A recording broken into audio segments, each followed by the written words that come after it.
ladies and gents.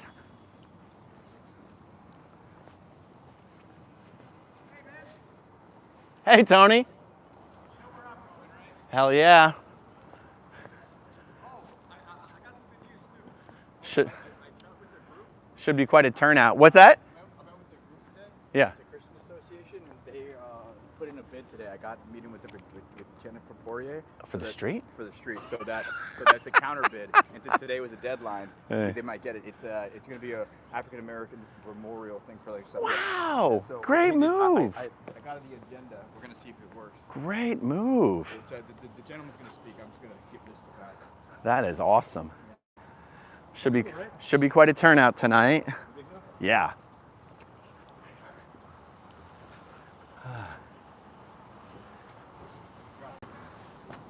Uh-oh, that's my speech. Oh, you have one? Yeah, I'm speaking.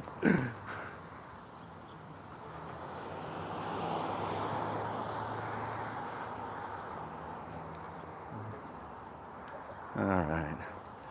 Let's see, I know there's a bunch of people already here waiting. Here we go. Hey.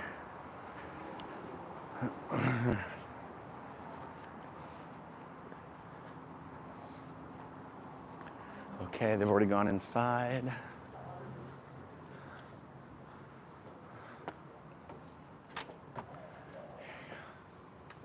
mother-in-law's away, so I had to bring the whole Thank you. Yeah.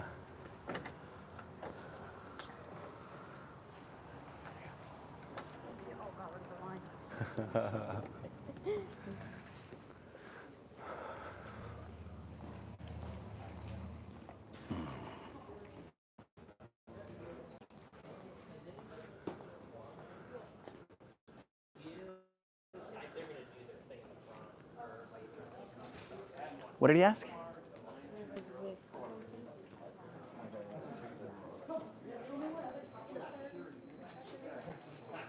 Why do you think the line's so long?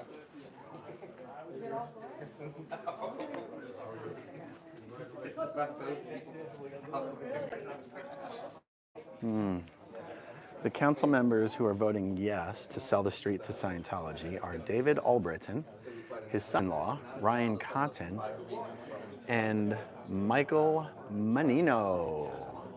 The two people who have voted no is Lena Teixeira and Bruce Rector. Okay.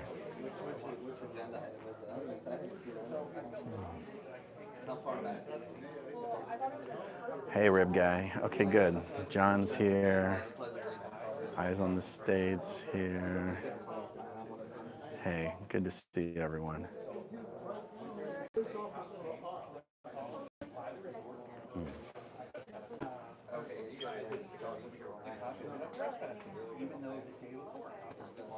Hey, Dave.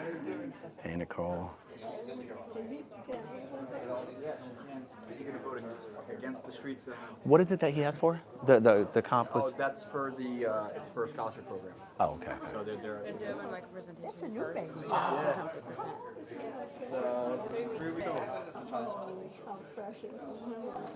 Ellie. I saw this little one running around in circles. That's what she does.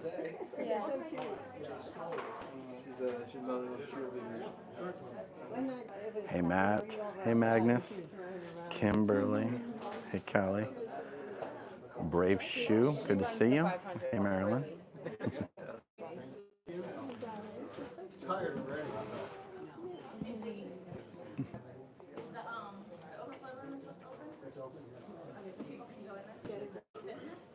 I've been talking to a lot of them. I went with Mike Menino yesterday, and he was part of the thing. I'm hoping he does. A lot of the arguments. Do you think any chance Mike changes his vote? I hope so. I hope so. Because I hope that's put in. That'll force them to delay it. And they have to accept it, yeah. That's right. It's true. I asked her to. So, guys, this is Tony. Tony and his partners are the ownership group of Nash Keys and Prelude Sports Bar and Captain's Cigar Lounge in the 500 block of downtown Clearwater.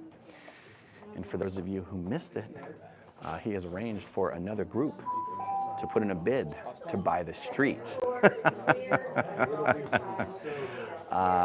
That's going to be a little bit of a wrench in Scientology's plans, so that's really good news.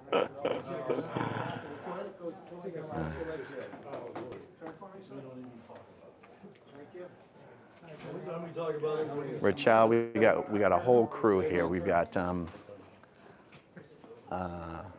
Cheryl, we got Eric Rader, we got Dusty, we got Eyes on the State, we got John Felix, and we got a whole bunch of other locals. Whole bunch. I mean, either my club, you either love it or you hate it. Oh, yeah. But I'm bringing a lot of people, new people in. Most of my clients are from like Largo, yeah. Some of them are for the outskirts, like Bel Air. Yeah. DMX. Give me 5. Turn. Give me 5. You're not supposed to use that one. Hey, Alicia. Hey, Anna. Good to see you. It's an overflow room. If you can't find seats in there, you just sit. Turn for me. Yeah, it's about 20 seconds delay because YouTube, so between here and there. Of course they'll let Cheryl in. Oh, and the fluoride, yeah, the fluoride was Thank you, David. Kind words.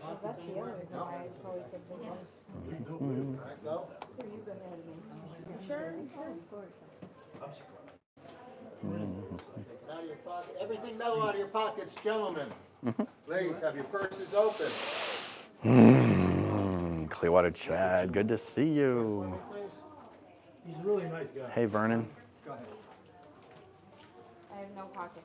Scientologist spotted, giving me the side eye while walking by. Oh, the baby. Yeah, okay. I forgot my homework.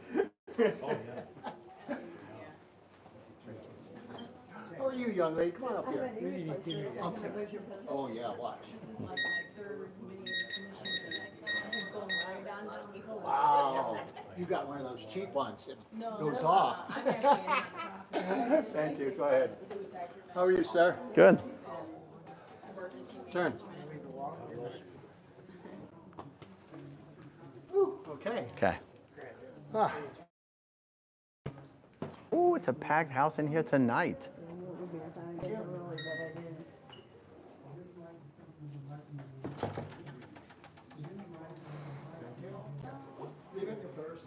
Hey, wise mama.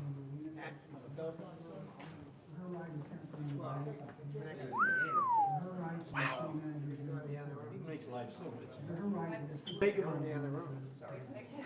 Big about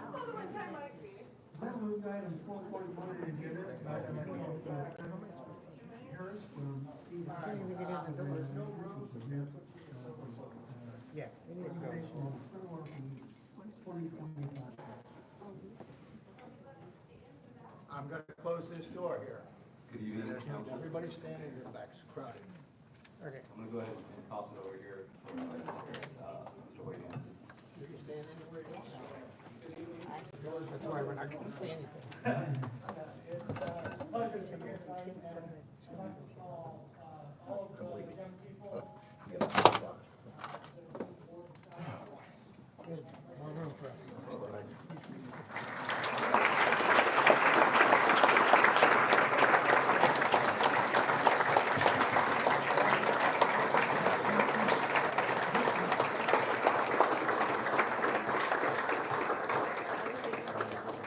Council, Mayor, as you all know, I sat up there for 14 years.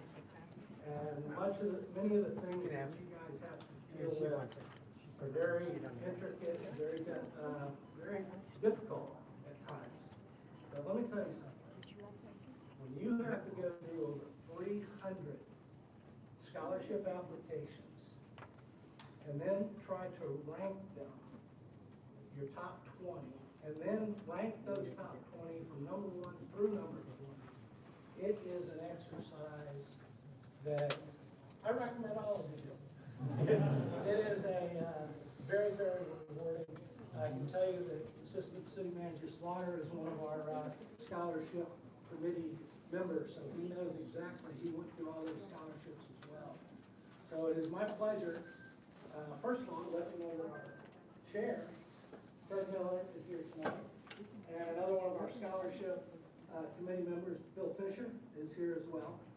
So when I call your name, just kind of wave your name, wave your hand so everybody knows who you are. Oh, yeah. And Mike Wallach is here as well. Mike is also one of our scholarship people. So we've got great input and people a lot smarter than me helping.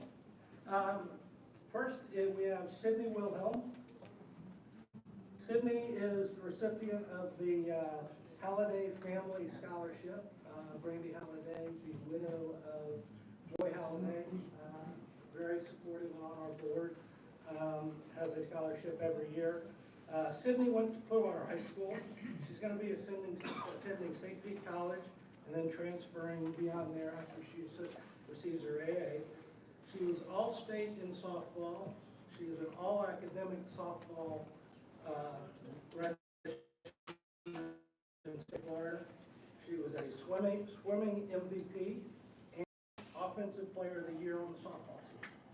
So she is very talented, and outside of her sports, she participated in the Pinellas County Leadership Summit. So she's going to do some great things in her future. Cindy, congratulations.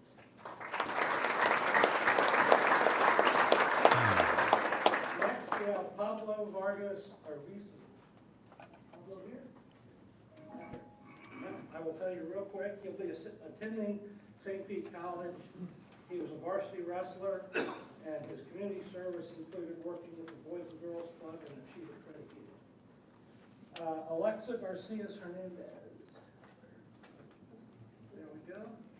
Alexa is a Clearwater High student who will be attending St. Pete College. She was on the basketball team and is a National Honors Award winner. You know what college was? SPC. Become a very, very quality school, and we'll do very well. We're looking for great things. Herman, I might get this wrong. Herman here, last name? Promise. There we go. I'm not going to tell you how it's spelled because I would pronounce it wrong. Herman goes to Clearwater Central Catholic. He was a varsity soccer captain, varsity tennis captain, helped tutor in the English class, and is the vice president of the math competition club. He also was a participant in the Clearwater Chargers program, soccer program that Clearwater Youth is very involved with our support of. Do we know where you're going? Go Gators. And I am a Gator. John Alex Gallagher. Excuse me. There we go. John is a Clearwater Central Catholic student as well. He's going to be attending Florida State. I guess he knows Seminole. I'm a Georgia Tech guy, so I don't really have a lead with him in our school. He was a varsity soccer, a peer minister, a UN model, and a student ambassador, and participated as well in his younger years with the Clearwater Chargers.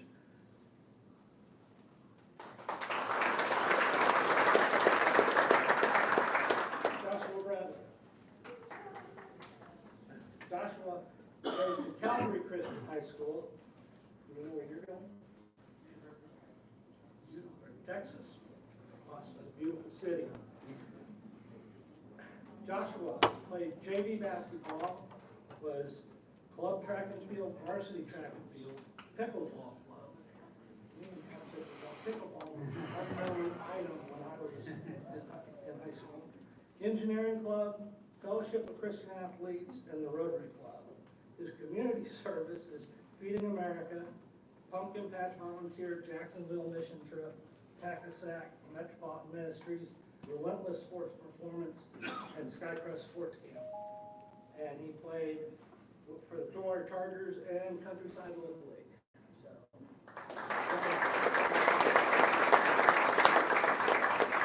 Morgan Town. Morgan attends Calvary Christian High School. She is going to be going to North Carolina State University. She was a varsity softball captain, varsity volleyball captain, Florida High School Athletic Association first team All-State, and has played for the Clearwater Lady Bombers and done even Little League programs at Clearwater for youth sports. Lori, congratulations. Tatiana Santilli. Not here. She is going to be going, she's a Calvary Christian high school student, will be at Tubman University of Florida. She was a UN club member, art camp counselor, Math National Honor Society, Social Studies National Honor Society, English Honor Society, and Science Honor Society. Things I know nothing about. Community Service and Leadership, Science National Honor Society, and Spanish Honor Society. Leighton Dias, Dave. Okay. Leighton is a Calvary Christian student. Do we know college? Still undecided. Somebody's going to get a good one here.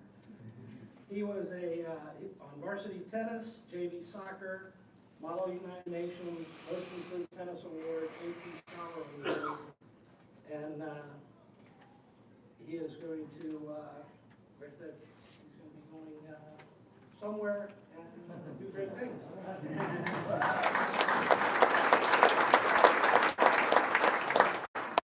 Cameron Power. Cameron is also a Calvary Christian. She's a student in Florida Atlantic University. She played varsity softball. She's a pet pal, animal shelter worker, and best buddies. And she's played with the Lady Bombers and Clearwater Folk softball programs. And there we go. Congratulations. The last two are not here. Corey Perlin, Countryside High School, varsity basketball captain, and played varsity football as well.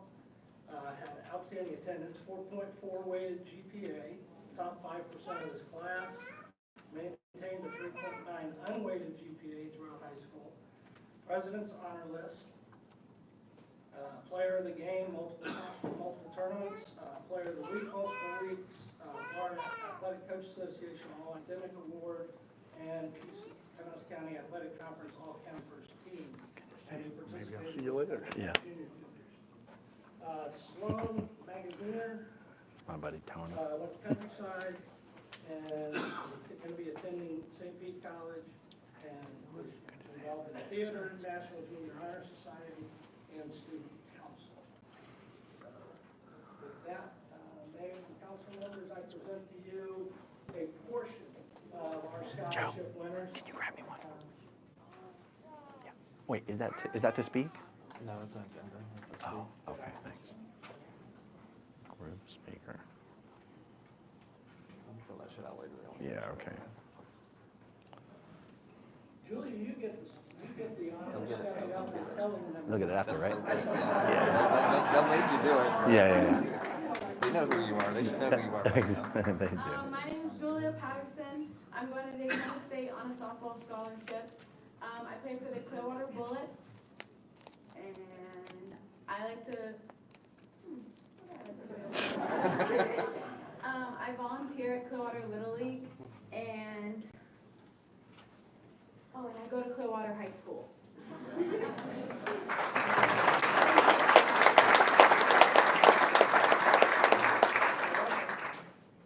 That's all I know. I'm only as good as what they get. My name is Arisa Chema Perez. I go to Clearwater High School. I'm going to go to St. Pete College. And, I'm kind of an art kid, so.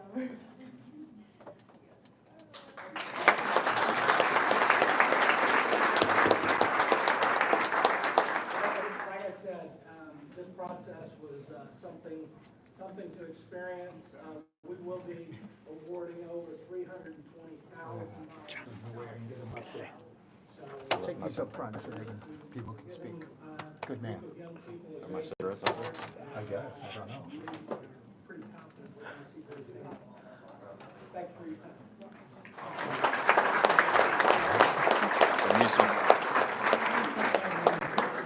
Yeah, I just wanted to say, just on behalf of the city, I just can't tell you how proud we are of you guys. You've excelled here in Clearwater, and we know wherever this journey takes you, you're gonna make us proud in lots of places, not just in Clearwater, but around the world. The things that you're gonna do. And it's great to see all of us represented and succeeding, because we've got great schools, we've got great businesses. It couldn't be any more proud of you. So thank you for coming tonight and letting us represent you. All right, brother.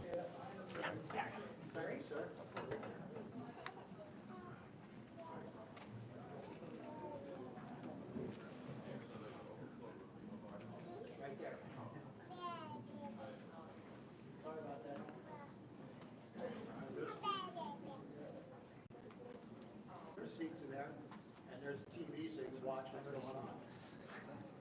Thank you very much.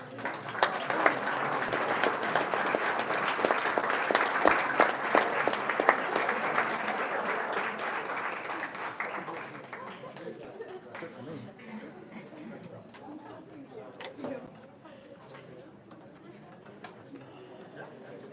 Okay, with that, you know, with that, unfortunately, on the agenda, let's call forward Ray Rodriguez from Lightfoot to accept the Learning Life Month proclamation.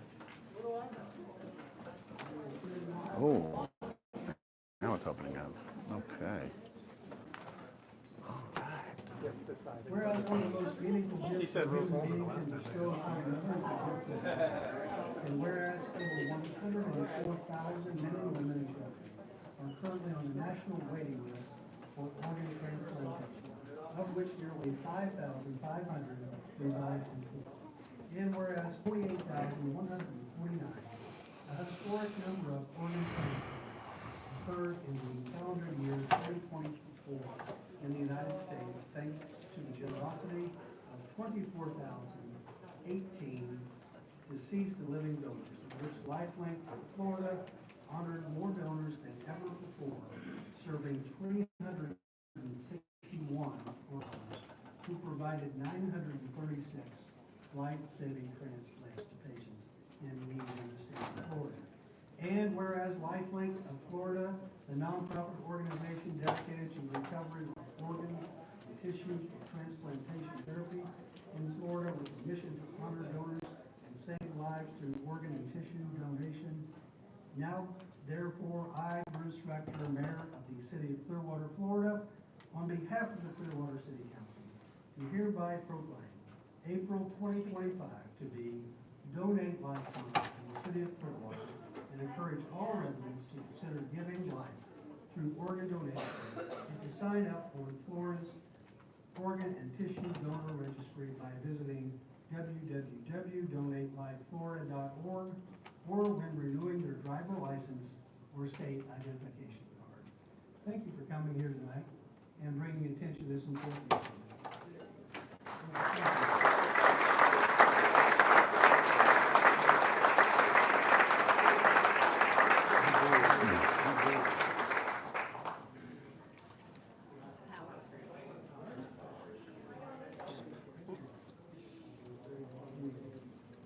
Very good. Thank you. Great to have you.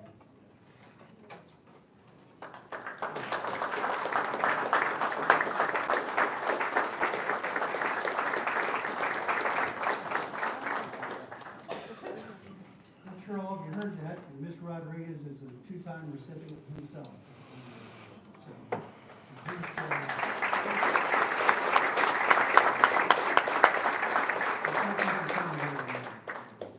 that moved item 4.3 on the agenda, the National Library Week proclamation. For this proclamation, I'd like to call forward Rostein from the Clearwater Library. She's our assistant director there.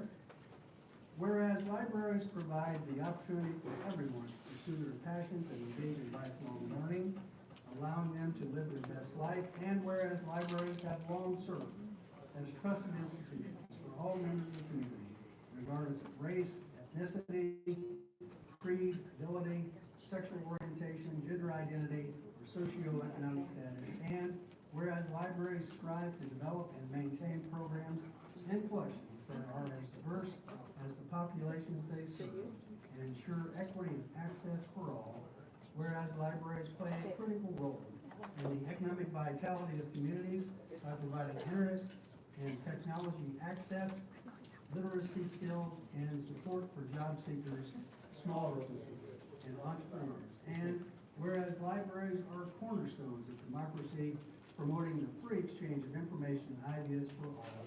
Now therefore, I, Bruce Rector, Mayor of the City of Clearwater, Florida, on behalf of the Clearwater City Council, do hereby proclaim April 6th through the 12th, 2025, to be National Library Week in Clearwater. And I encourage all residents to visit their library to explore the wealth of resources available. Thank you for coming tonight to accept this.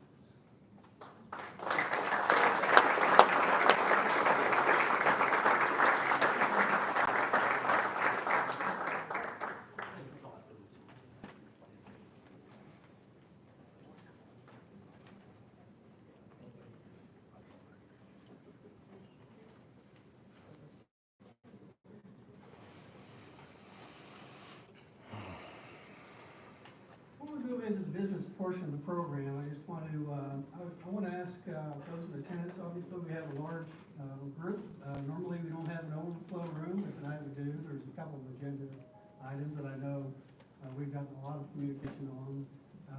And so we've got a lot of folks here probably that want to say a few words and exercise their right to say a few words. So I would just ask that you help us tonight be respectful to the others in attendance, and do a couple things. One is you have 3 minutes to speak, and there are lights on the front of the podium, which tells you when your time is up.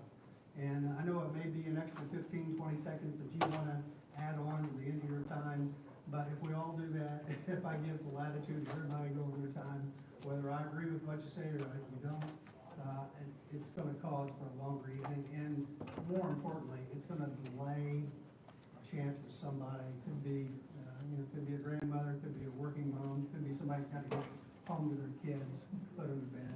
It's going to delay them having a chance to come here tonight and so forth. So please, 3 minutes for each speaker. There are ways you can have additional minutes to speak for somebody else, but please obey the lights up front as a courtesy to the others here and to give them the right to speak. The other thing I'd ask you, we do have decorum rules. They're on the back of the wall.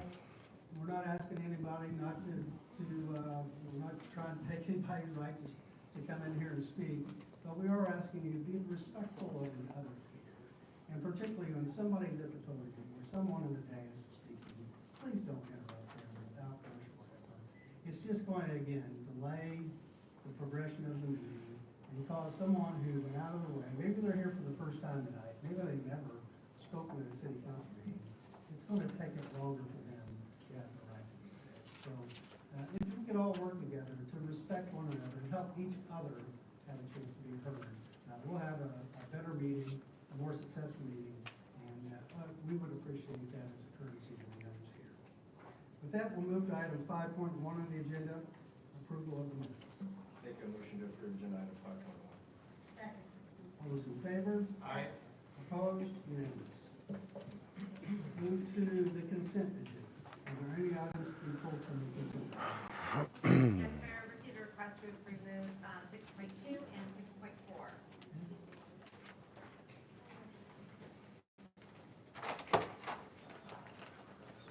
Okay. Is there a motion to, Motion to approve agenda items 6.1 through 6.11, excluding 6.2 and 6.4.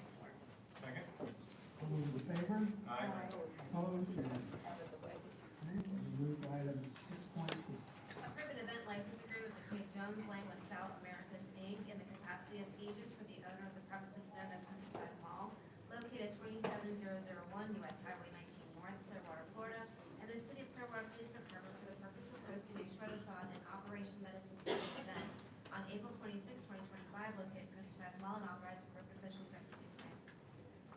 Good evening, Mayor. Mayor Council, as mentioned at Monday work session, this is an event license agreement between the City of Clearwater and Jones Lang with Sale of America to host a shredded drawing and a throw cake back on the 26th. I'll be happy to answer questions. Does anyone here from the public desire to speak to agenda item 6.2?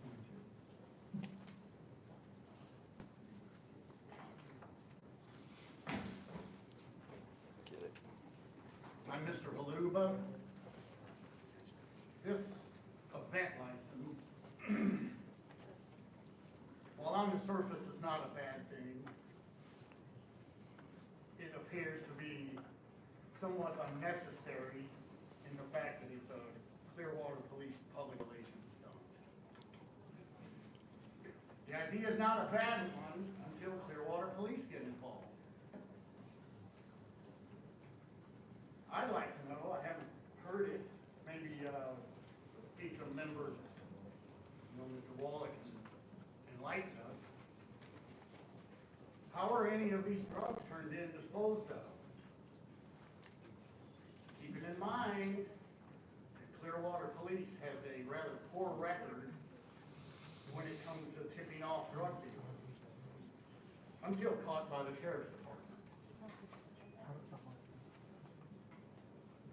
Will these shredded items be recycled or go to the incinerator like most of the recycling that we take here?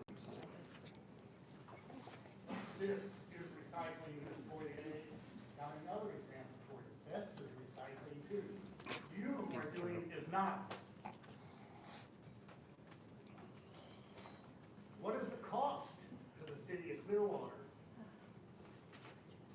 for this event? I didn't see that listed anywhere. I feel this type of event, while good-natured, is best handled by the primary law enforcement entity, and that is Pinellas County Sheriff's Office. Don't leave Clearwater Police. Anyone else here from the public desire to speak to agenda item 6.2?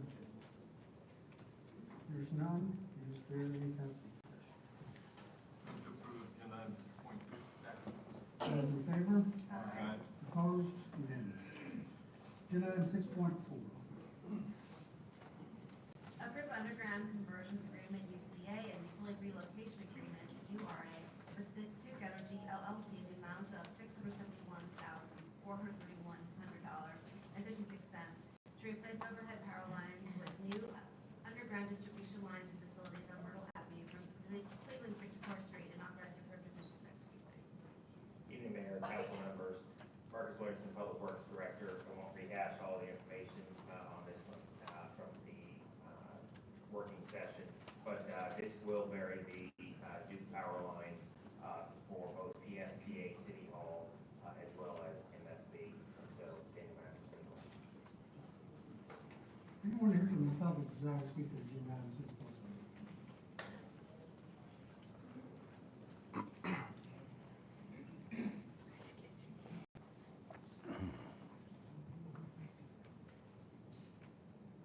Mr. Mayor, council members, employees, Mr. Margolis, and staff.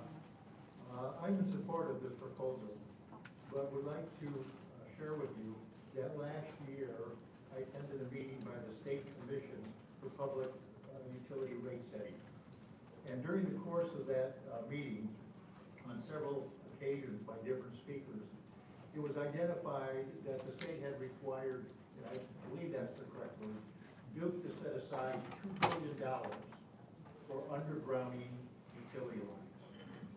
And if I understood from the work session, right now, this would be paid in part mostly by city funds and then also by a grant. And so I would just like to share that information with you, that I think Duke should in fact be a participant in the cost of putting in this underground utility. And I think that when they talked about the trees, either last year or previously, even at that time, they indicated that they had money for undergrounding. Also, the city is looking at the potential of an alternative to Duke in terms of providing electric system or electricity within the city of Clearwater. I think this is a good opportunity to see what only commitment we would have from you, simply to participate in providing for the payment of this amount of money. And with that, I thank you, and I believe that obviously we can work over this. Thank you. Anyone else here from the council tonight to speak to the United States?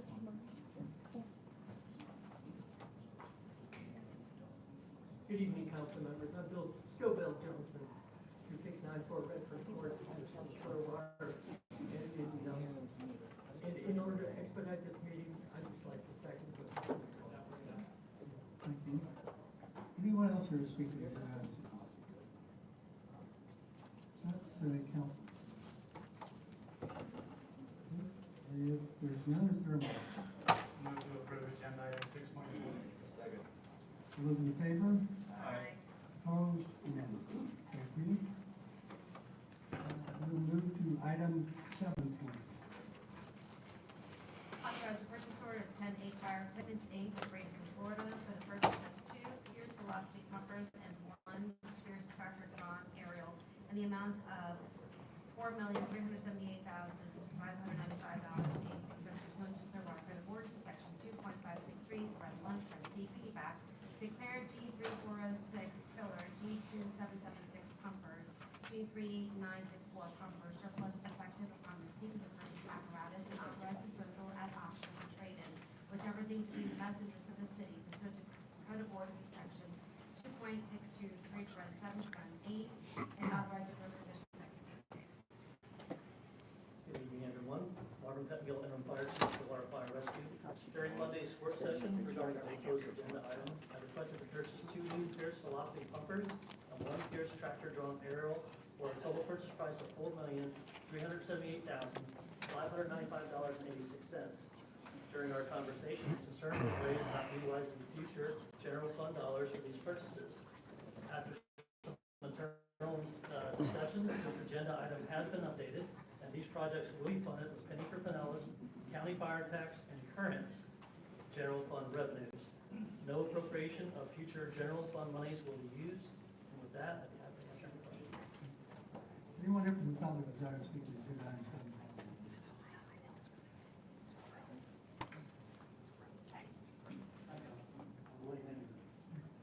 Notice that you didn't give any picture of what's being purchased. None of you guys really know, except for you. And that's a big number. And the old fire trucks, you know, any data on them. How many hours are on them? How many miles are on them? That's nobody. Now, we have to trust them. Everybody knows I don't trust anybody. Sorry. School party. But you have the right to know, see what is being purchased. This verbal over and over and over and over has got me talking. Please, make it stop. Let us know what you're purchasing. Let's see the old ones. Let's see how many hours are on them. Let's see the condition of them. You auctioning off everything. Everything. It's got to stop. Thank you. Anyone else here from the public desire to speak to the agenda item 7.0?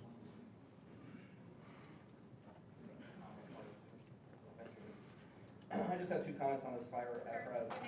Go ahead, sorry, Mr. Culver. I just have 2 comments on this fire apparatus purchase. Can we paint it turn red again? You remember that?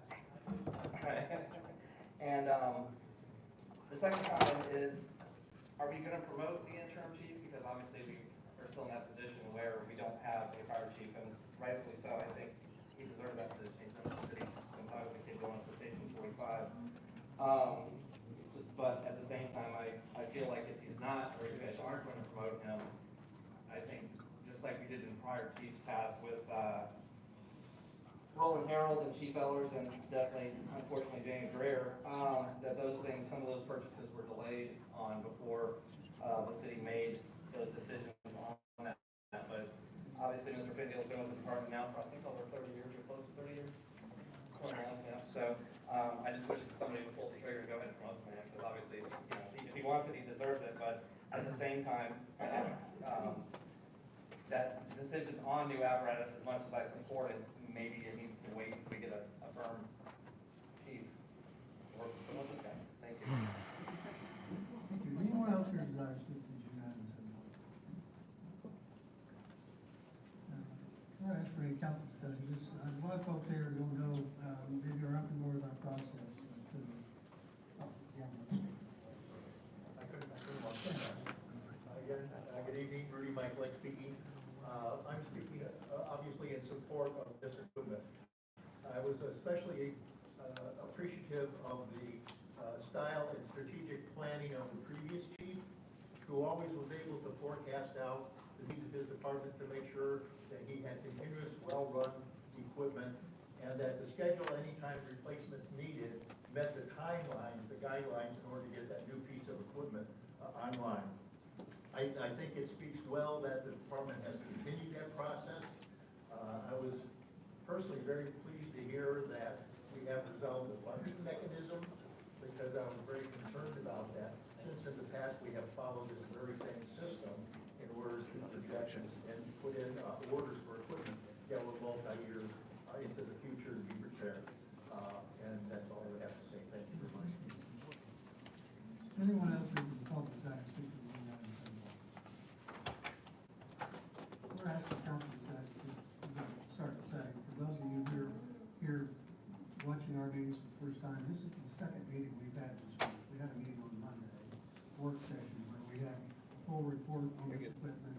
We had documents showing, how much it cost and details on what was required and what it did. So I didn't want the impression we left that this is the first time we've discussed it, because we've discussed it already. So with that, is there any council discussion on this? Okay, is there a motion? Make motion to approve agenda items 7. Second. All those in favor? Aye. Opposed? Unanimous. We're going to take 8.5 out of orders. This time I'd like to call. What?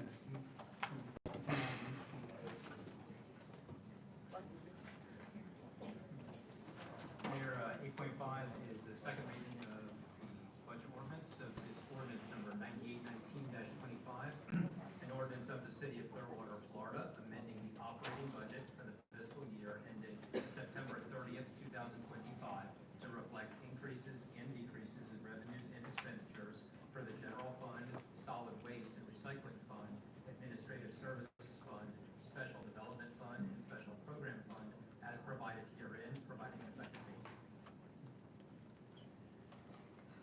Is anyone here from the public desire to speak to the agenda item 8.5? If none, is there any council? If not, is there a motion? Motion to approve agenda item 8.5. Second. All those in favor? Aye. Opposed? Unanimous. Item 8.6. 8.6 is the second reading of the capital improvement budget amendment. Why did they skip it?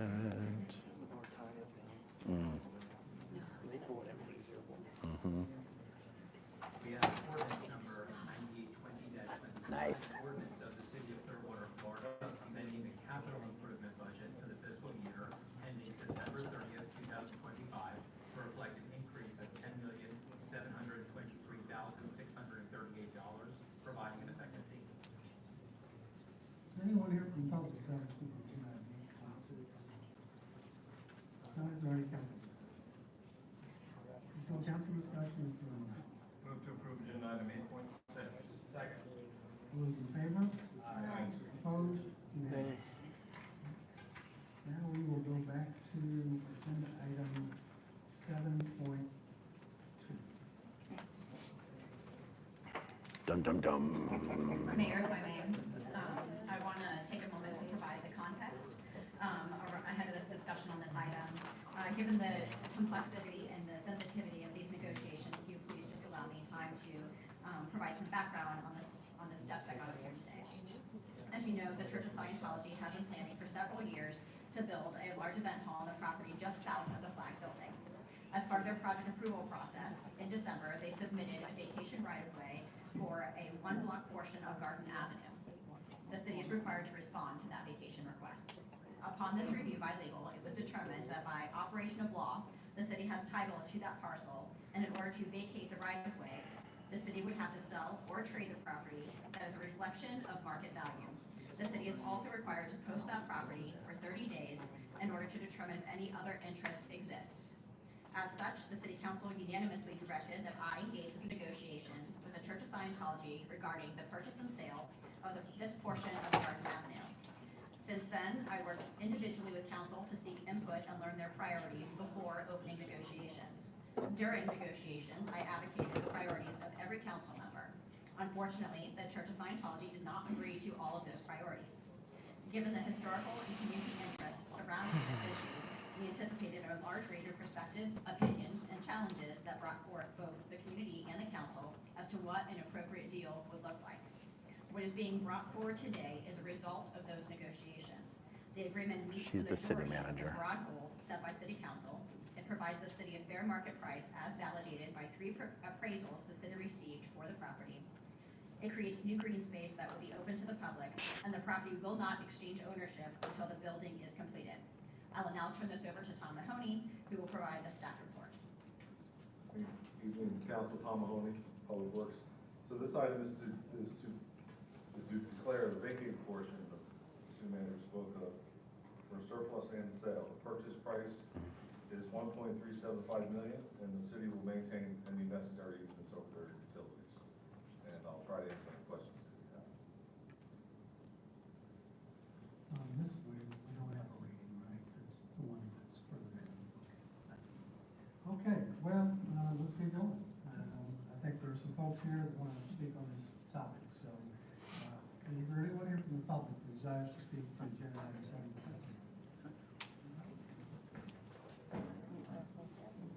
If you could, if you want to speak, I think there are a number of you, if you can just line up over here, and just take it one by one. And again, as we said earlier, if you don't have a comment card, please fill it out and give that the floor afterwards. Thank you. I'm Mr. Haluva. This is a very bad idea. Sets a very bad precedent.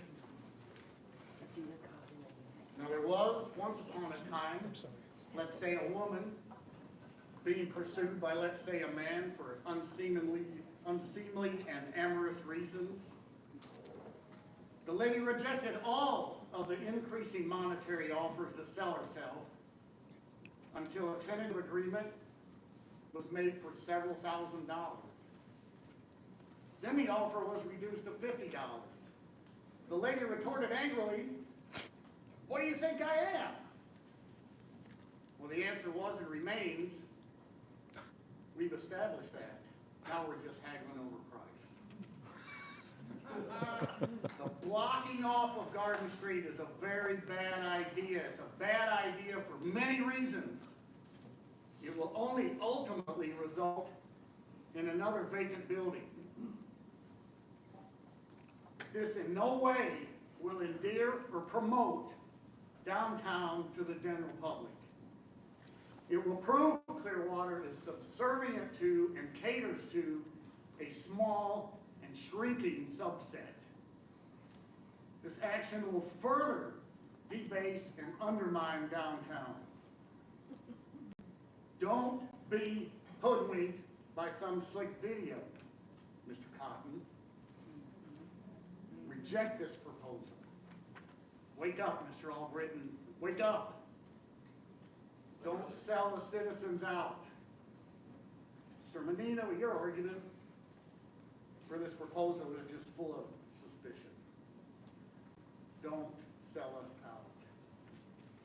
Some things, like honor and respect, should never be for sale. Don't abandon your values. Don't be exploited.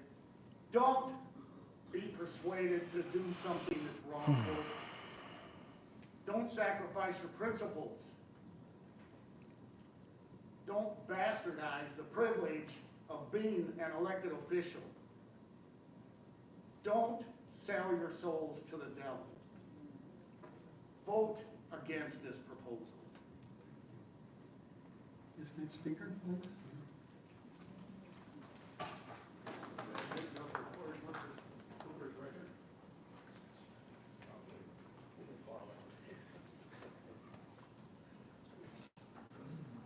which I'm about to present follows from a collaboration of two Clearwater residents, myself and John Van Lock. Our professional careers and experience are particularly well suited for the analyses we are highlighting. It's hard to boil this down in just 3 minutes, so we delivered a written and more expansive version of our thoughts to council members earlier today, as well as to the city manager. I have extra hard copies if anyone would care for them. Our conclusion is quite simple. Despite references to fair market value in all agenda descriptions, the price of $1.375 million is decidedly well below fair market value of what this city is receiving in return. That's due to the terms of the contract. Our hope is to prevent the execution of a document exposing the city and/or council members to adverse scrutiny, or worse, perhaps even possible litigation. Furthermore, we do not want the city to set a precedent, that precedent being selling below fair market value that others will attempt to exploit. The city commissioned 2 appraisals, one of which noted the $1,375,000 that is in the draft contract. The other of which returned 2 figures, $935,000 if the property was sold to someone who did not own an adjacent property to the one in question. But the other was $1,700,000 if sold to somebody who owned an adjacent property. Now that's significantly more. Scientology is the only adjacent property owner in this case. And fact of the matter is that issue was not addressed by the first appraiser, who came up with $1,375,000, and so the only appraiser that took account of the proper or the correct facts in this situation was the appraiser that came through with $1,700,000. So that's only the first reason why we argue that the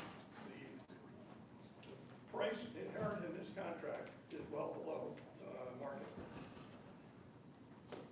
Next, both appraisers provided valuations that assume there are, I quote, no special terms in favor of the buyer, i.e. that the buyer pays cash up front like a traditional property transfer. However, that is not the case with this contract. Scientology pays nothing up front and is not required to pay anything for over 5 years. More than that, they can let that 5 years go by and then choose not to purchase. This makes this an options contract, not a property purchase contract. The world of finance is covered by a number of truisms. Among them are one, that receiving $1 now is worth more than receiving $1 5 years from now. Thank you, sir.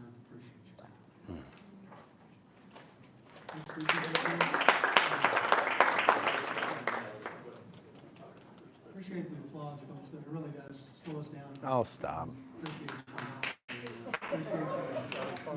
You don't want to respect each other, that's fine. We respect by applauding. Quiet down.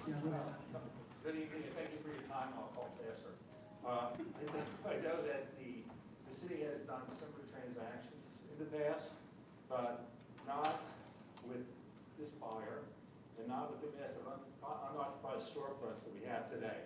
That is the reason each year shows a lack of good faith of the buyer to fill the storefronts and fill them with leases that have been vacant for years. We moved down here in 2008 from Philadelphia. Negotiations, each side wins a bit, loses a bit. You know, in exchange for a 2 to 4 year activation plan and negotiations, you know, why don't we sell them the property for the $1.4 million, Steve pointed out, $1.7 million, rather than a 30%, 27.6% discount is what we're receiving on our funds by waiting 6 years to get the money. Don't rush into the deal, negotiate longer, but take a hiatus if the buyer's not willing to discuss activation in the process. Or as an alternative, to protect this land of the property, transfer to Scientology, you know, what you could do is, instead of waiting for 5 years, do it for more money, do it for some money up front, and do it sooner, but have some teeth in the agreement that, you know, and I know you have contractors on the have an agreement with teeth in it than just penalties throughout the entire process. By the time 2031 comes around, okay, this council's not going to be here. The city needs to be protected. And come up with some reasonable mixture of the items that they want and you want, what we want, which is the activation of the storefronts. But, you know, this coming up in meeting with the city manager, you know, I'm looking out, I'll get a block between 5th Street and 6th Street on the south side, and the whole south side's empty. Okay, it's looking like a ghost town. It's not as vibrant as it was back when we had a Friday night event and people were coming in here. So the bottom line is don't sell out at a price that's not fair market value, and get some teeth in it and exercise, you know, true negotiation contracts where each side loses and each side wins. Okay, what this is a one-way street with an option, Steve pointed out, that's not fair market value. And you know, and you factor in the fact that this has some additional value to the buyer because there are other properties. It should be a higher price. Okay, but if it's not about price, let it be about activation and not let Clearwater become more of a ghost town than we've ever experienced. Thank you for your time. Next speaker. Oh, please tell me Hoyt's not going to speak in favor of this. Yes. Lisa Welch Briggs, you can raise your hands. Okay. And Elizabeth Grayson, thank you. You have 5 minutes. Oh. Good evening again. The reason I'm here, first I'm going to give you a history lesson. I had a one-on-one meeting with David Miscavige over a decade ago. And he had in the room with him a nationally recognized retail developer. And he had beautiful pictures of what he was going to create on Cleveland Street, because he was tired of having to bus his people, his visitors, over to Hyde Park in Taylor. But part of that meeting was we were negotiating the purchase of the CMA property next to the old city hall so that the city ultimately can develop the bluff as you guys are moving forward with. And in that meeting, David pounded on the table and he said, "Damn it, Hoyt, I want that property." I said, if I were in your shoes, I'd want that property too, but I pounded the table and I said, "But damn it, David, I want it too, and I'm gonna buy it." And we, as a council, bought it for $4-point-something million, if I recall. And what did David do? He took his ball and ran home. He claims, Scientology claims, that they're community partners. Community partners don't only do things that benefit themselves. They do things that benefit the entire community. Owning block after block of property that stays vacant month after month and year after year is not a community partner. So what I'm urging you to do is, I'm not saying don't sell this property to the church ultimately. What I'm saying is don't do it tonight. Don't commit to it tonight. They need to show that they are community partners, because they need to do things. Where is that plan that he was going to do? He was going to make Cleveland Street look like Hyde Park in Tampa. Quality retail, quality restaurants. We got a couple of quality restaurants. We got nothing else. 10 years later, what we have, more vacant buildings that they have purchased. So it's time to hold their feet to the fire for a change and say, show us something. Show us you're going to develop Cleveland Street and put that quality retail in there that all citizens of Clearwater can benefit from and would probably take advantage of. But until they do that, I would not give them this. They want this because it's on, my understanding, it's on the west side of their building is their entrance into this structure they want to build. And they want to have a more landscaped and pretty entrance into their building. I don't blame them. But they gotta show us something. They need to show you something. So, if not, let them have a street and some parking spaces in front of their building. Because, like I said, what they do build looks great. But how many people in this room can walk into any of them just for the hell of it? Yep. Nobody. Nobody. So, it is time for them to step up and be the community partner they claim they are. Because the other part of it is, what they're building is an entertainment venue.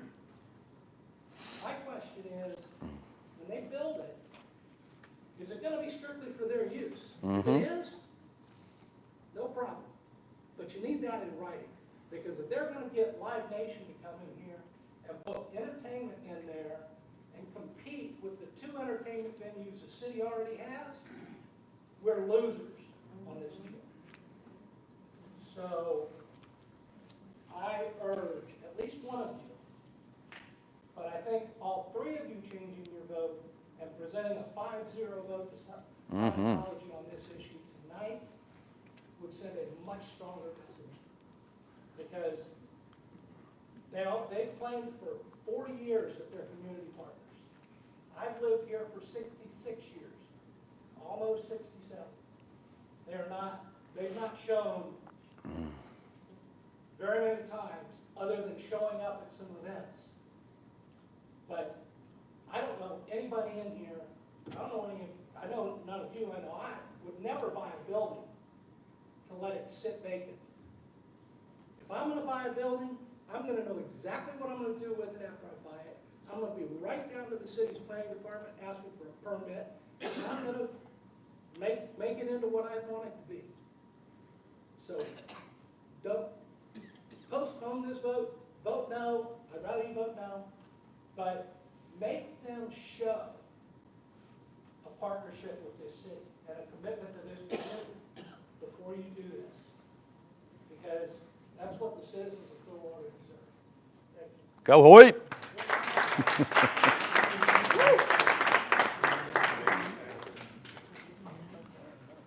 know we're not supposed to Mark Buckner, by the way. Don Tevener. Are you here? Don? Where? Oh, okay, thank you. And Patty? Thank you. So you have 5 minutes. Thank you. I really have to thank Hoyt for that history lesson because it's extremely important.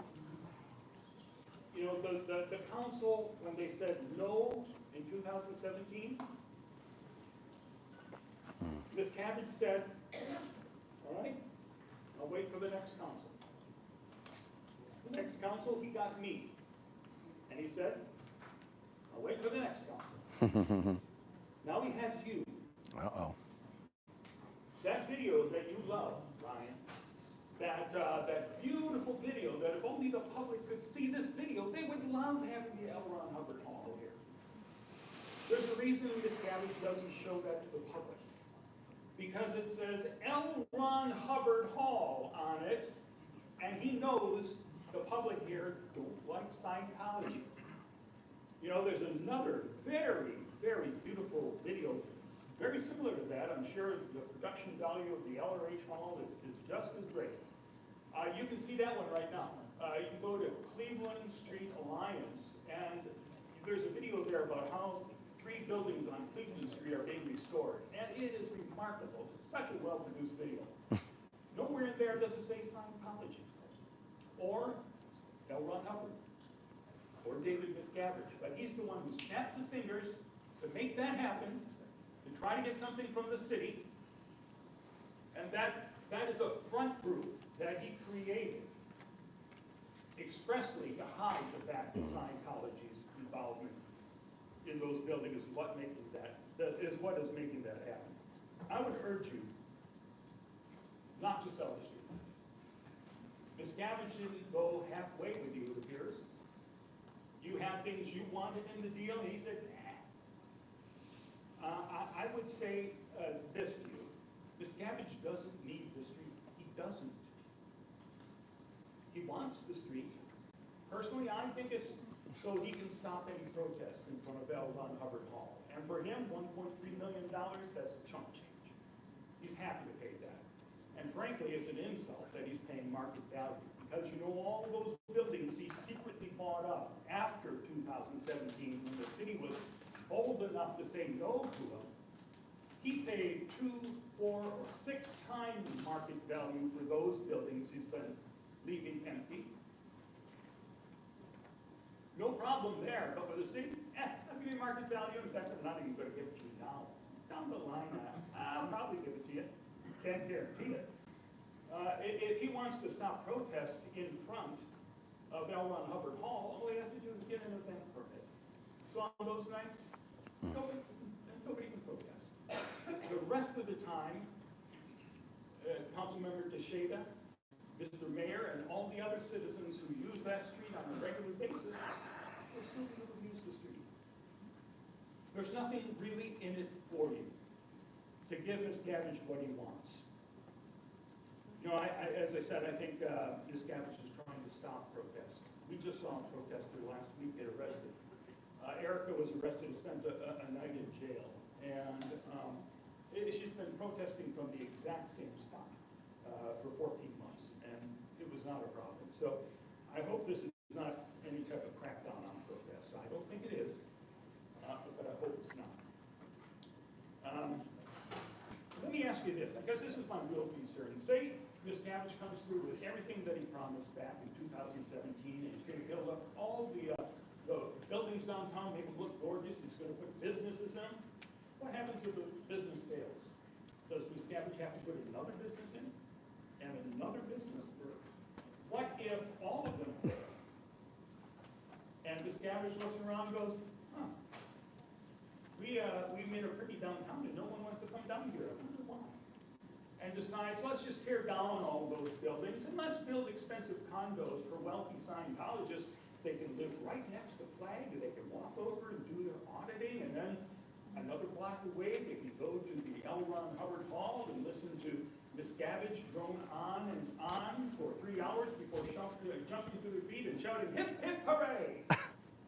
That is what I'm worried is going to be the future of downtown Clearwater. The people of Clearwater do not want a downtown Clearwater controlled by Miscavige. That's what the council in 2017 said. It's true today, so I urge you, do not sell this street. It's the city streets. Thank you. Go, Mark.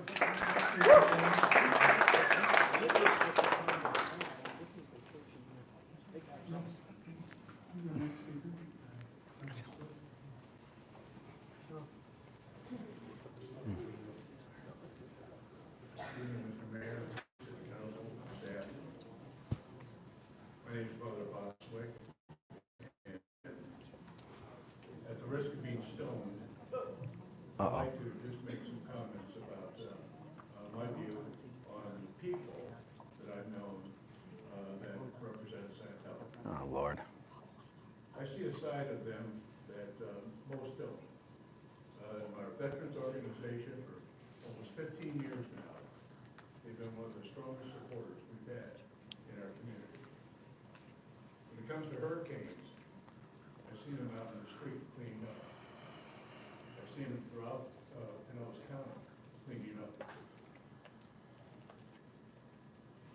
Every year, the nation recognizes those of us that have served in combat and have been wounded or died in combat. We have what's called the Military Order of the Purple Heart, MOPH. 6 years now, that organization we call Scientology has supported with a dinner. And this year, we're expecting some 500 people to come at no cost, at the cost of the hosts themselves at the Fort Harrison Hotel. I see a side of Scientology that most don't. I'm not arguing one point or the other. There's been some very, very good statements made already with regard to caution, and I support that as well. But I do want on the record to be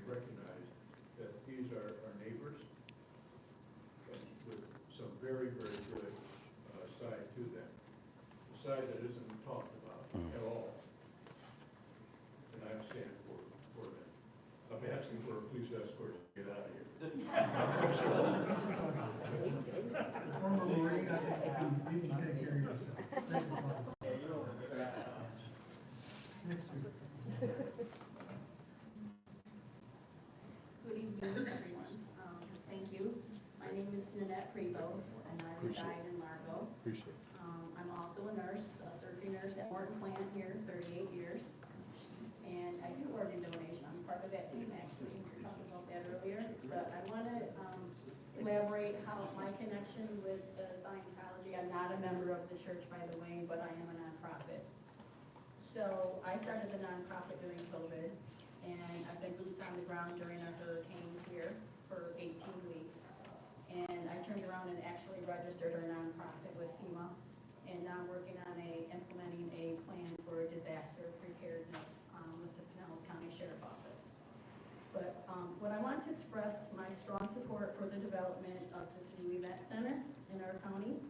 As the founder and CEO of Remember Me NFT, we're a locally rooted nonprofit dedicated to trauma-informed mental health education, suicide prevention, drug overdose, and emergency preparedness across our coastal beach communities. I believe this facility would serve as a critical venue for organizations like ours to expand community engagement and life-saving outreach. Our mission is to provide accessible, evidence-based education and emergency services that directly support public health and safety. As a lived experience survivor of suicide loss, I have committed my life to ensuring that no family walks through the same tragedy alone. Our work is deeply personal and rooted in both professional expertise and human compassion. I just recently won a van in the nonprofit, so we are actually a mobile mental health crisis unit. Next week, I'll be purchasing an AED for water rescue along our coast, and thank you for Clearwater for actually having lifeguards on your beach, because we do not have lifeguards on Belleair Beach on town. So this is one of the missions that I'm bringing out. As a nurse, we're all doctors and nurses and pharmacists and lived experience. This is regarding this agenda item. Yeah, it is. Well, what I wanted to say, my collaboration, you should be very lucky that the drug-free world is here. Oh my God. The Citizens Commission, because, you know, I've been tracking toxicology reports. We have a lot of problems when it comes to drug overdose and suicides, and they have a wonderful, a lot of literature in there when it comes to mental health drugs. And we need to really get a grip on that. Our suicide is off the charts, and there's a lot of that's because of mental health drugs and the toxicology reports, and that needs to be addressed, and you guys really should be thankful that they're here when it comes to that education, because you're gonna be hearing a lot more about that in the future. Thank you. Next speaker, please. Here we go. I'm Kelly Meyer. I apologize. I hope my fellow citizens give me grace. Please, I just have a few seconds. We're unclear of the procedures and just wanted to make everyone aware, if you're not, that there's an alternative proposal, but we're not sure when in the process we'll be able to present that alternative to selling South Garden to the Church of Scientology. So if you could let us know. Thank you.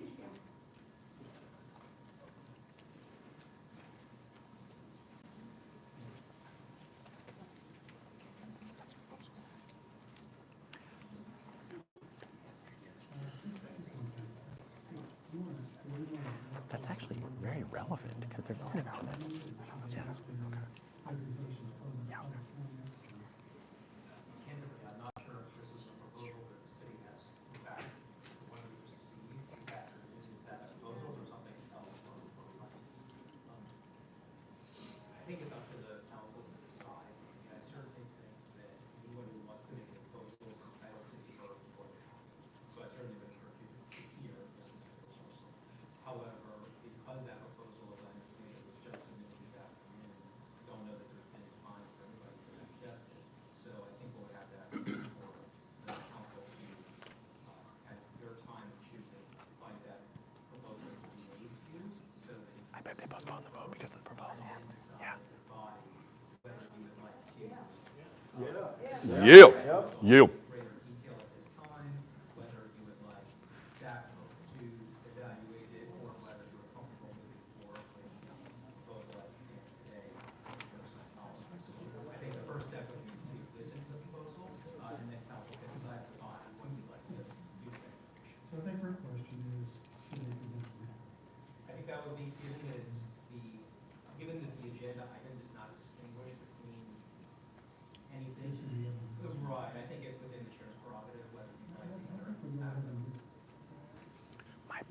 It's getting low. If someone has a proposal to present, I'm happy to go ahead and. Yeah. Objection from the other councilors? So, Kelly, whoever has the proposal, they're not. Excuse us, we're gonna just digress, we'll be very first right after this. Hey.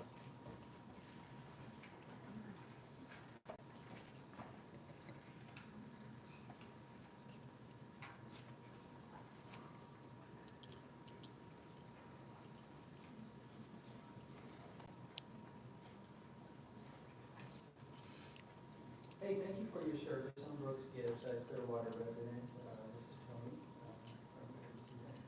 I'm really excited actually about the opportunity of the street being available. I think it's exciting, and when I think the open bid process, the 30 days to do it, today was the last day. You know, I didn't hear about it. March 17th, there was a woman by the name of Miss Barbara Love. She runs the runs a little organization called the Clearwater African American Foundation. And she had said, made it into the paper, and that's how I heard about it, that she would love to see the city dedicate some space to honor the African American heritage that's there. Of course, that particular area of Garden Avenue is one of three critical, kind of like original parts of the city that has some great heritage. And I went ahead and researched her, and I was inspired by her suggestion. I kind of got the sense it might have been ignored. And then I researched every article about her.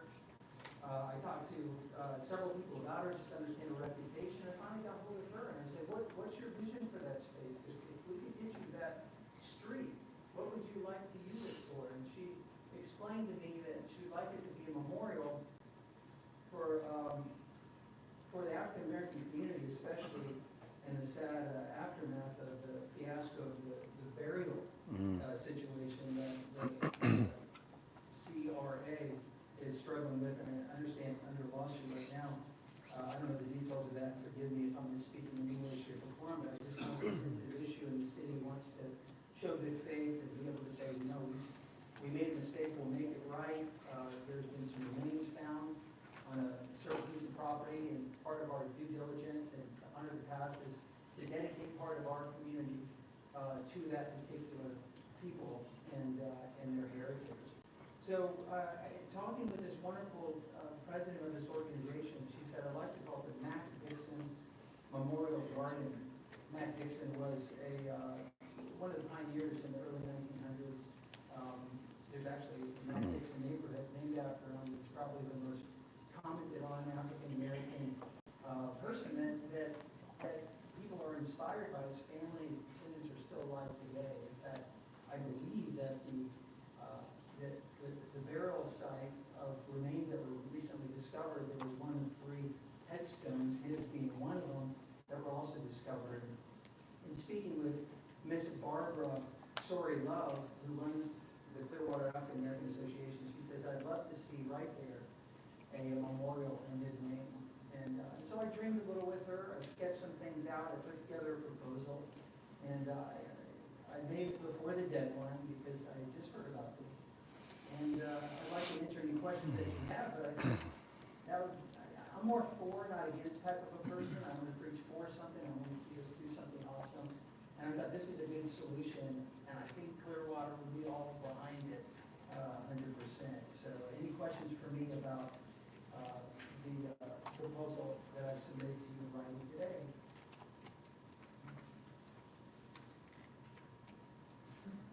I do have a couple questions. I thank you for getting it in.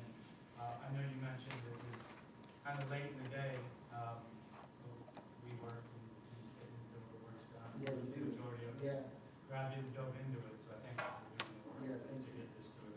I did have a couple questions. My original one goes back to the map as the site plan, and I just was kind of, because the site plan kind of makes it look like your park is on the Church of Scientology property, so I wasn't sure, is there some partnership that isn't in this that we're not seeing? Well, thank you. You know, because of the short amount of time, all I could do is a basic sketch, but the idea is, you have, what, 24 acres there, or something to that effect, between 0.4 and 0.65.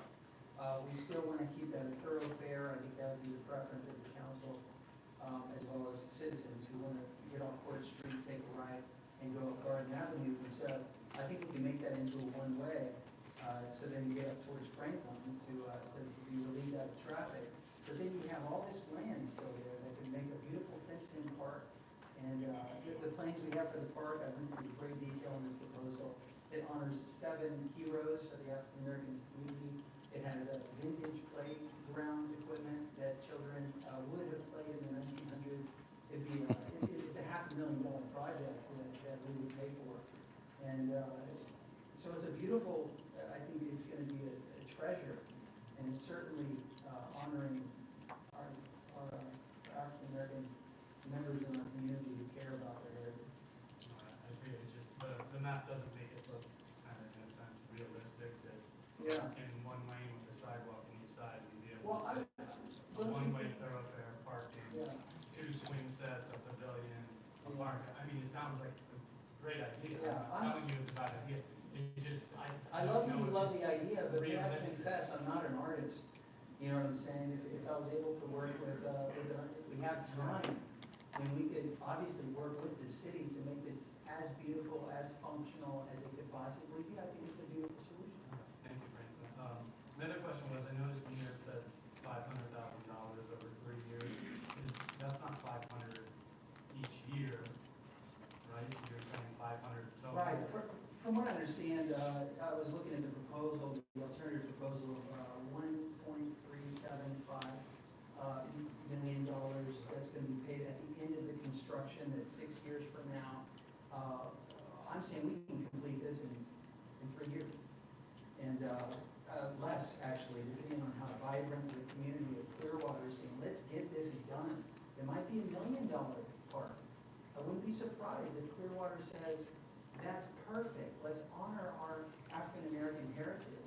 And by the way, I believe the CRA, the Clearwater Redevelopment Agency, is really one of their missions, from what I understand, is to preserve the heritage of this community.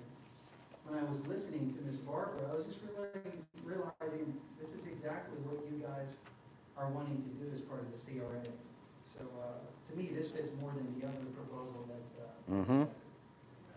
And my other last question, sorry, I just had a couple of them because I did obviously read it, so we can. Oh boy. It's dedicated to Ms. Barbara Sawyer-Love's organization?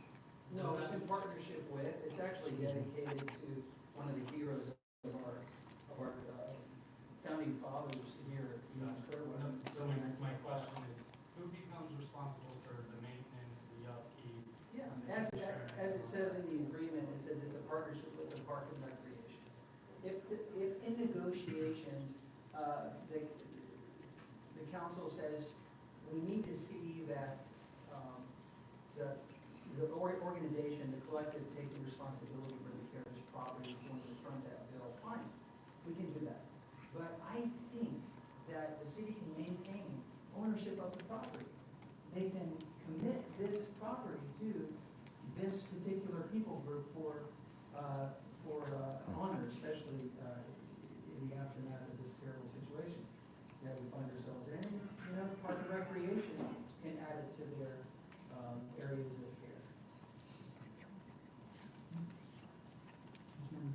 Yeah, I had a few questions as well in regards to the 500,000 total sum. Do you already have your organization already have developers or people that are fronting this money, or is he just what's your, as it says, estimated cost?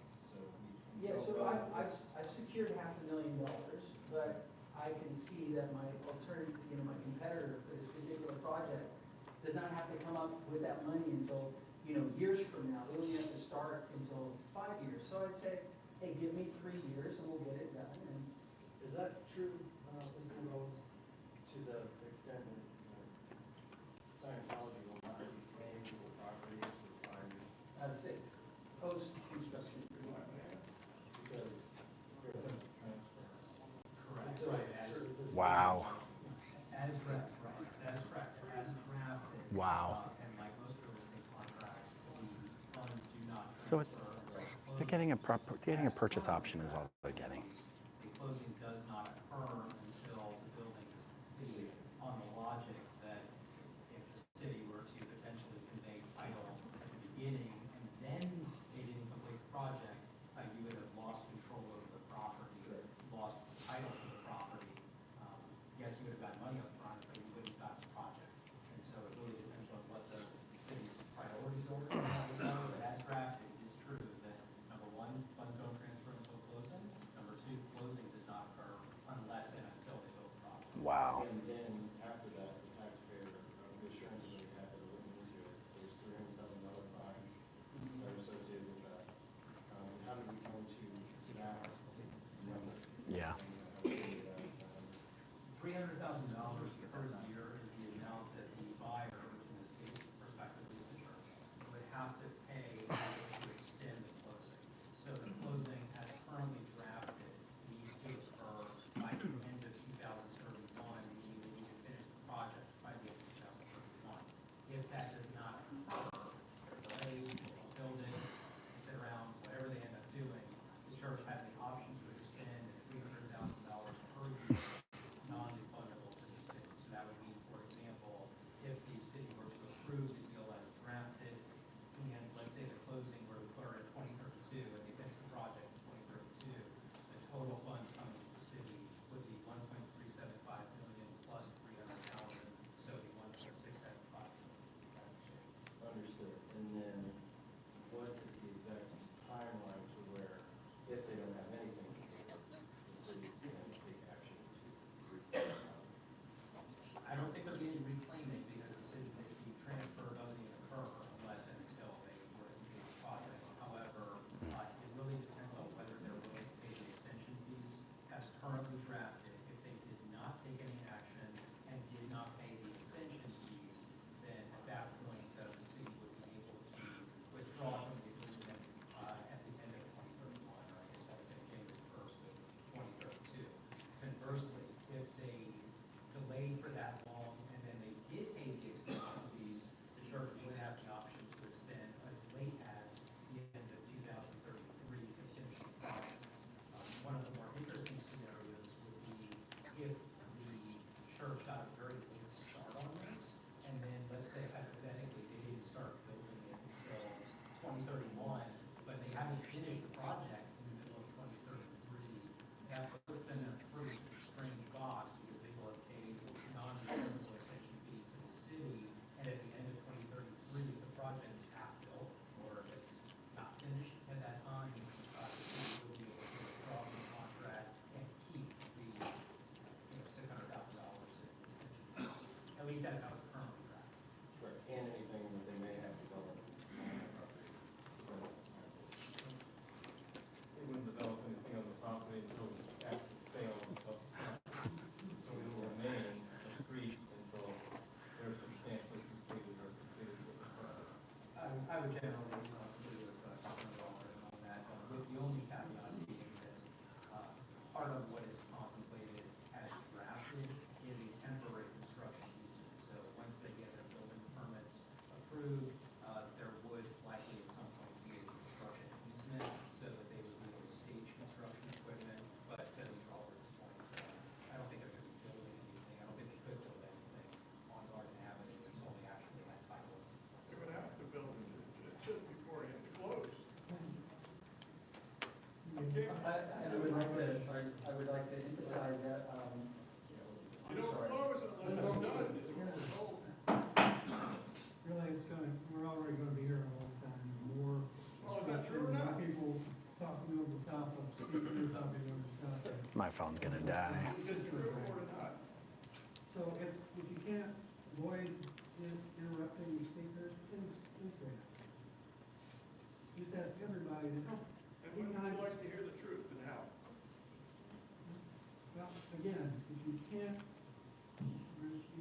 stop yourself from interrupting others, please show respect. We've got another issue on the agenda. Can I get in line for another 3 minutes then? And I will be quiet until then. Say yes.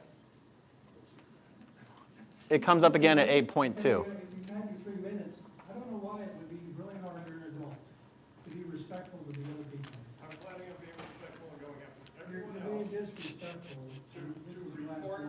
he's gonna get arrested. He's gonna get arrested. You want to stay or? I'm asking you to leave if you can't stop interrupting. Thank you. So with that, thank you, David, for going over all those portions of the contract. Back to the estimated project cost of $700,000 over the 3 years. One of the things that I think we can all agree on, especially within the budget sessions that we've been looking at, is trying to tighten up our budget. And adding another additional cost to the park, which is our second largest slice of our budget pie. I would just be very, take pause to that because of, we already have so many parts that we're taking care of. We're asking questions. We're going to come back. Well, that's the question I have. So aside from pushing forward, deferring this, do you have any estimates of what that would cost the city over years, or is there like a public-private partnership that you thought about doing, and naming rights with this park? to Yeah, offset those costs? that's exactly what it would be.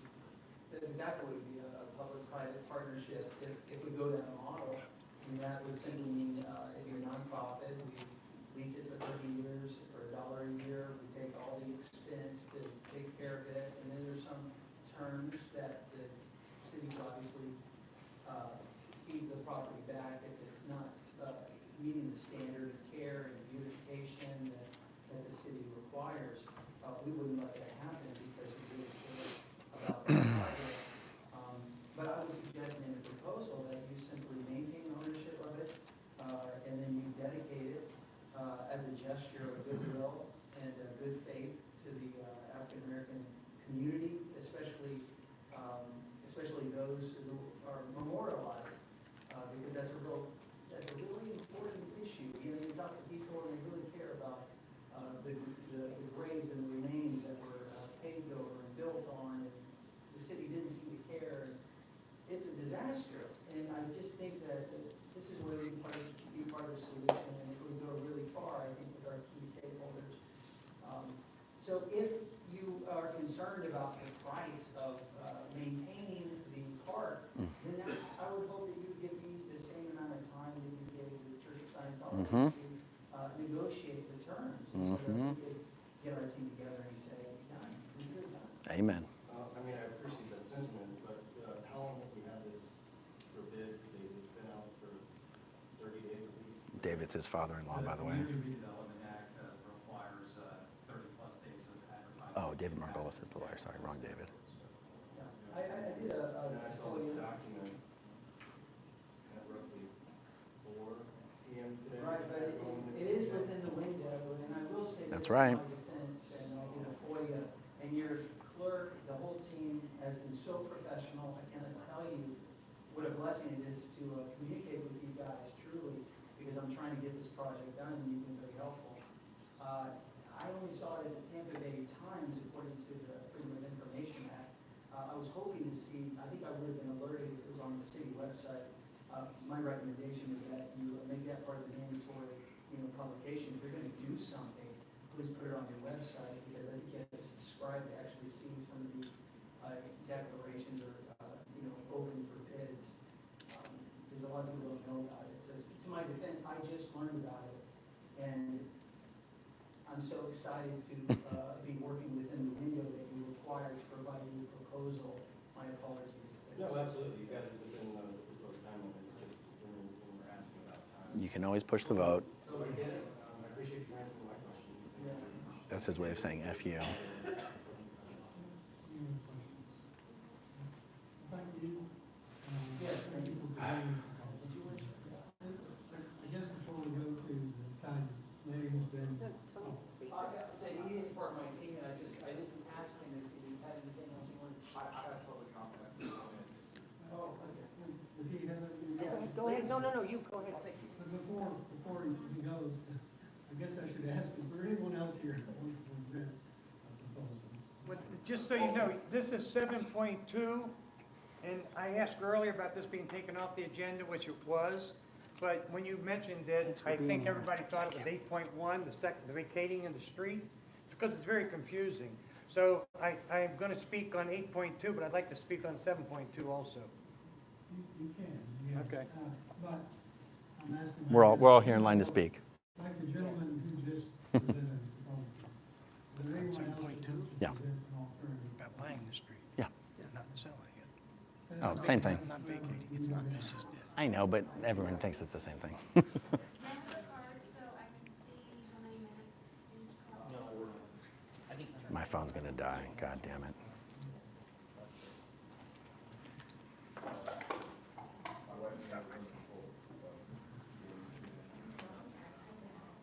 Okay, Jessica? Yeah, just be in the room. Well, I need her to come in real quick, and then I only have that one. Go ahead, Cheryl. Get him, killer. Miss Fullerton?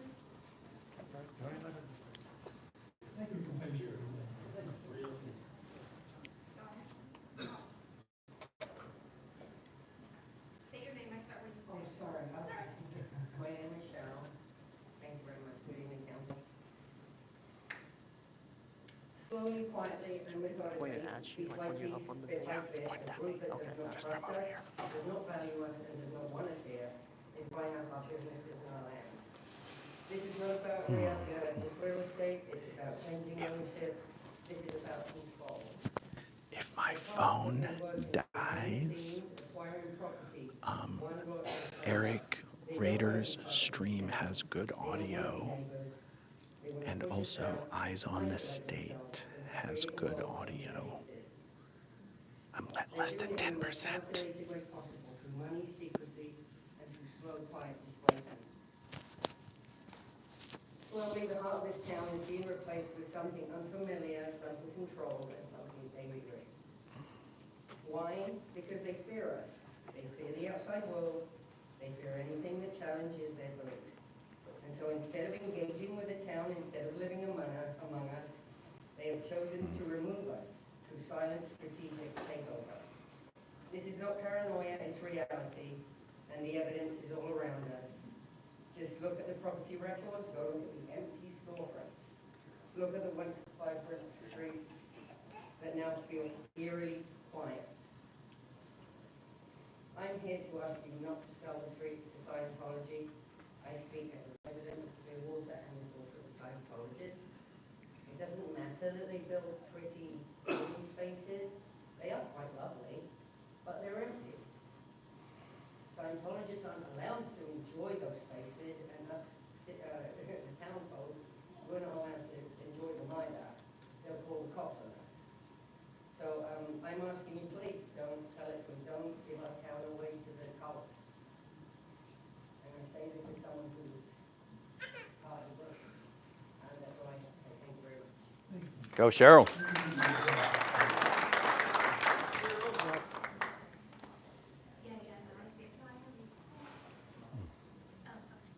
Jessica? Thank you. I'm so sorry. That's okay. You got the kid as well. So I'm gonna try something real quick. Hold this for 1 minute. Is there any way I can plug in for like 3 minutes? I'm gonna die. I'm a zero. Just for that. Just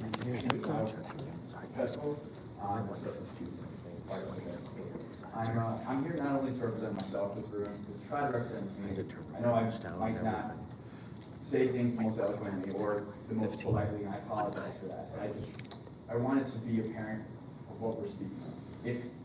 If it is on time to trade, like Ryan Cotton just said, give us an opportunity to raise funds, because we will raise it. I've never let you guys down before, and if I say I'm behind something, I tend to do it. So if we're going to create, if it is about a monetary gain, the Constitution says your constituents are here. They speak for us. They speak louder in voice in many, but they don't want it. If the presence was true, and you want to represent constituents, and they wanted this, then the downtown would be full. And I'm here to tell you, the downtown's full. It's not. It is full because, and if people opposing it were so detrimental, then I would be out of business. Scientology, they're great people. I have customers, I have friends that are. They're a population of about 8,000. 500 of which might have monetary means to be able to go out and support the downtown. You're supporting a small, isolated group that cannot develop the downtown by itself. So I'm asking you guys, as people who represent your constituents, vote with your constituents that can fund the downtown.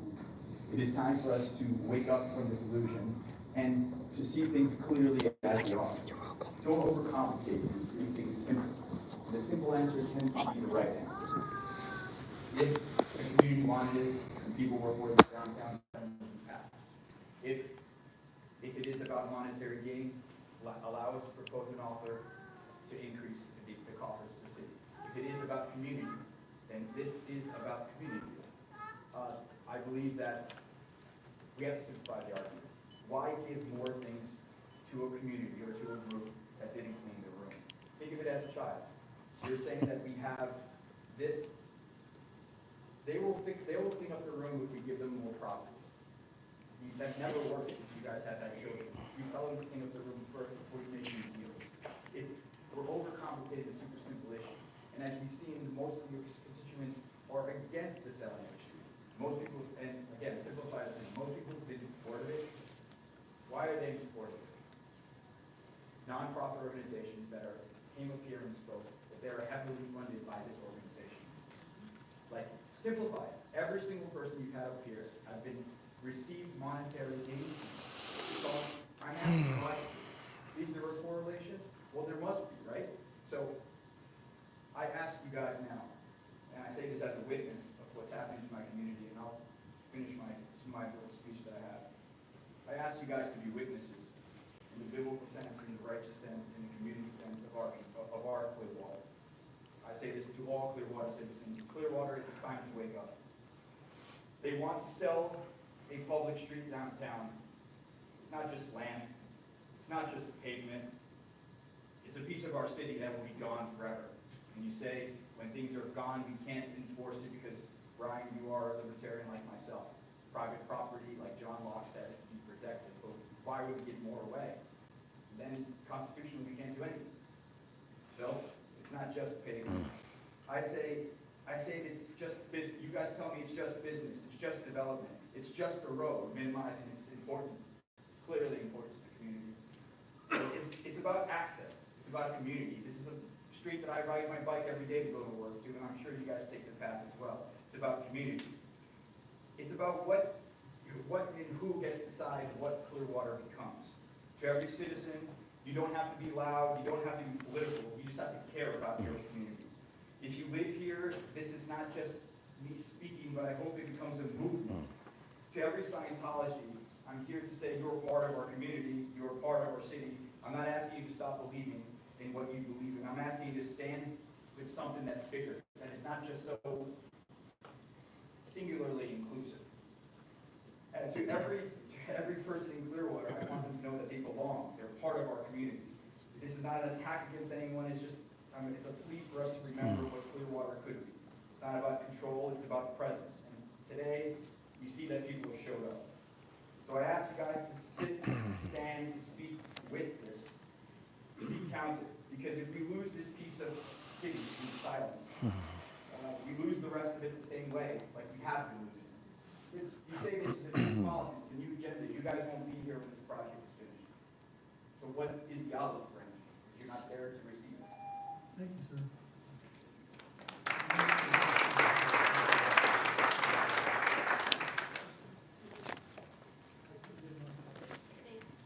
Bob Holsinger. Good evening. Should the city of Clearwater sell part of Garden Street to Scientology? To me, the answer is quite simple. Just say no. Once again, Scientology wants to take another piece of Clearwater, if they don't have enough already, and bring it under their control. What do they want a street for? We know what we want a street for as citizens of Clearwater. It gives us a public thoroughfare, it gives us access. And if this public entity comes under the control of Scientology, it's no longer in the public domain. And once again, Clearwater becomes a free and open city. So, to me, it's quite simple. Should the city sell part street for Scientology? The answer is no. Just say no.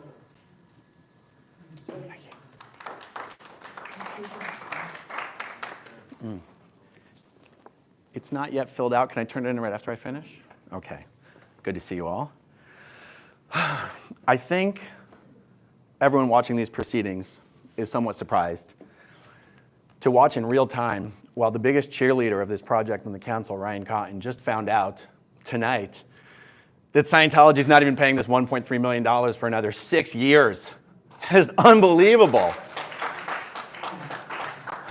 I have seen your email responses to some of the citizens that have emailed you their concerns about this, and you are suspiciously in favor of this project, a project that no one in Clearwater wants. Scientologists are less than 2% of the population. There's about 1,500 Sea Org members. There's about 1,000 public Scientologists. In all of Tampa Bay, you couldn't scrape up 4,000 Scientologists, but you're running around like building L. Ron Hubbard Hall is going to save downtown Clearwater. Ryan, it doesn't make any sense what you are out there doing. Mayor Bruce Rector, thank you for voting no on this. Lena? At one of the recent hearings, the mayor of Clearwater said he is still not even clear why Scientology wants this street. How can 3 council members be voting yes when the mayor isn't even clear why Scientology wants this street? And you've both, Lena and Bruce, you have both already made it clear. You already know they don't need the street. Not selling them this street does not prevent them from building LRH Hall. It's got nothing to do with it. So why do they want it? I truly agree with Mark Bunker. They want it so that protesters can't stand on the sidewalks in front of LRH Hall. Ryan, you talk about treating Scientologists like any other member of the community. Is there any other church in this community that has gone to war and tried to sabotage the development of downtown Clearwater? So whereas Scientologists should be treated with the same respect and the same rights as all other members of this community, the Church of Scientology is not just another member of this community. It is a toxic, dangerous, and destructive force, and everyone who spent any amount of time downtown understands this. But for some reason, you like their shiny video. It's truly incredible. You talk about the construction benefits of LRH Hall. That's a one-time benefit. Whatever economic trickle-down effect there is, that's a one-time benefit. You seem to be under the impression that building LRH Hall brings more Scientologists to Clearwater. Do you not understand the role of the flag land base in the greater world of Scientology? Every Scientologist who's going to come to Clearwater already comes to Clearwater. Believe me, LRH Hall changes absolutely nothing. Scientologists don't even use Scientology's properties that are so-called open to the public. The park where the Checkers used to be. Have any of you ever seen a single Scientologist in that park? I haven't. The gorgeous park next to the Fort Harrison Hotel. It's beautiful. Have you ever seen a single Scientologist in there? No. If the Scientologists won't even use these properties, what do you think the people of Clearwater are going to do?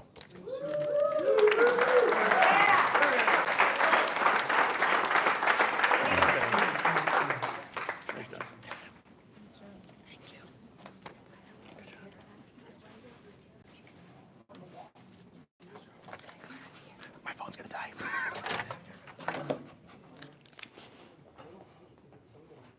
I'm going to go back in there and watch the rest of this, guys, but my phone's going to die, so I just wanted to let you guys know what was going on.